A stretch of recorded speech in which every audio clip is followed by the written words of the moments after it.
So I'm trying to compose my blog post for tonight. And I'm thinking, this sounds really believable, that I went to prison and hugged a bunch of really nice prisoners while a DJ Busy threw on some records and Richard Branson told me where I can score some free heroin.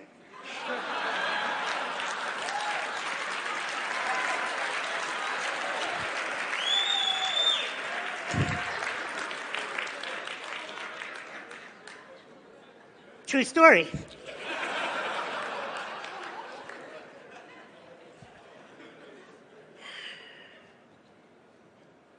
Lesson number 1.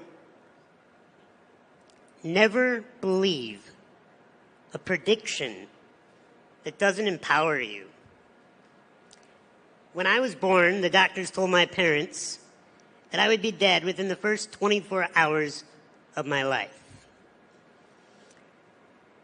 35 years later, all those doctors are dead.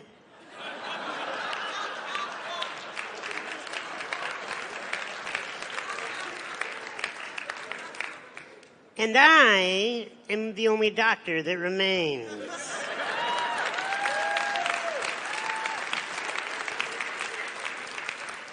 Never believe a prediction that doesn't empower you. How many predictions have been thrown at you your whole life? If you believe predictions that do not empower you, you will wither away and die.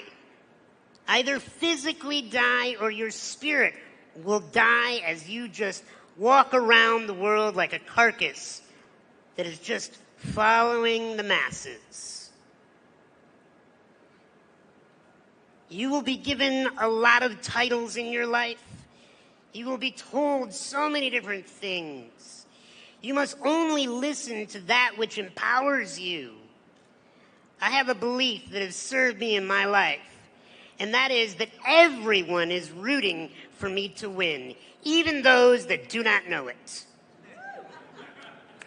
And I am not here today to tell you that I have had adversity in my life, and so therefore I know what you're going through. I don't have a clue what any of you are going through in your lives. I did not grow up in your neighborhoods, more than likely. I did not have your set of parents, nor do I live in your body. I have not had the events that you've had happen to you. I can tell you I'm only an expert on one thing, and that's how to be me. And I do it well.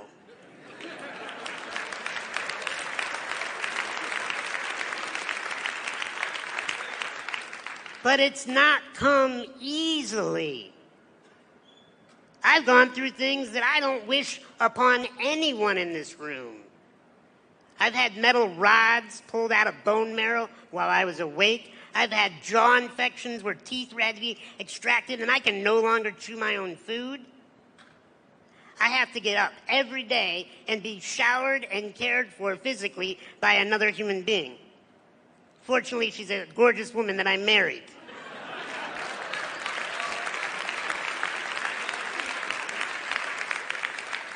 I get stared at everywhere I go, and the moment people meet me, if they don't know a thing about my resume, they automatically, just by the human nature, think to themselves, oh, it must be so difficult to be that man. If somebody pities me, they're wasting their time. Because I have chosen a life of strength. And I am here to help you choose a life of strength. But I'm going to tell you, we've talked about drugs here. You know what the worst drug to ever hit the human race is? Pity. The moment you feel sorry for another person, or the moment you feel sorry for yourself, you're hosed. You are totally, completely frozen in potential. We cannot pity ourselves. We cannot pity you. Yes, I get to go home today. Yes, I get to have what many would call freedom, but I'm going to talk to you about freedom, about what I really choose to see freedom as. Because like I said, you cannot believe predictions that do not empower you. The second lesson today is you are not your condition. You are not. I am not disabled. Sure, I'll take the handicap parking privileges. But that does not define me as a man. Not able. I've been looked at and treated my whole life as if I am not able. I have had to rise above and show people that the only disability is one's refusal to adapt. You have to adapt to whatever environment you're in, even if it's prison. And what does adaptation look like? I think it looks like celebration. Because when you meet people that are celebrating their life, you want to be around them. You want to learn from them. You want to do business with them. You want to hire them. Look, if you do not want to be seen as a prisoner or a convict when you get out of this, or even while you're in this, then it's an attitude. It is a belief in yourself that you bring value to the human race, no matter what your current condition, title, or stature is. Because if I believe that I'm disabled, I would wither up, I would be shy, I would be insecure, I would be afraid, I would act like I need your help. And the rest of humanity would be okay with that. But I choose something else. I choose to be strong. I choose to be a leader. I choose to have words to move this planet. I'll tell you why I was born. And I hope it inspires you to find out why you were born. I was born to rid this world of insecurity. Because when a human being is insecure, they do stupid stuff. When we feel like we're not enough, we chase external validation and external objects to try to tell us we're enough. Thank you.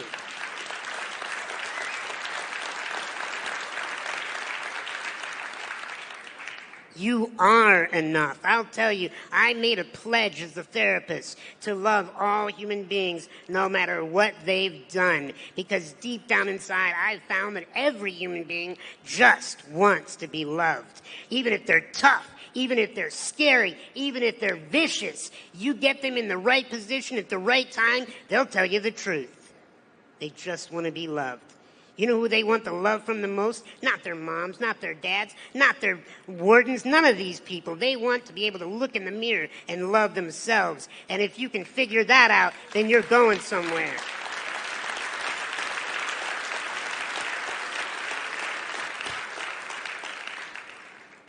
But you cannot feel sorry for yourself. When you feel sorry for yourself, you will wither. But there's a contradiction to feeling sorry for yourself. It's the opposite extreme. It's what I call bullying yourself, beating yourself up, being your own enemy and telling yourself that all those predictions, those negative opinions, they're true, they're right, you're washed up failure, you're not going to amount to anything. Bullying yourself is the most dangerous thing that you could do. You cannot afford to pity yourself. You cannot afford to bully yourself. You have to love yourself. Because the last lesson that I'm going to share with you today, that is, I'm going to teach you what the real prison is. It's not surrounded by barbed wire or electrical fences. The real prisons do not have guards. The real prison's up here. And we all got it. We all have a mind that chatters, so often won't stop chattering. Do you know where your salvation is? It's not outside these walls.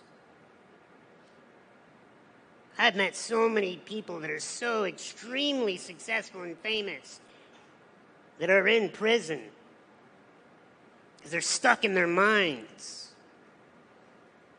bullying themselves, pitying themselves. True freedom is dropping down out of that mind.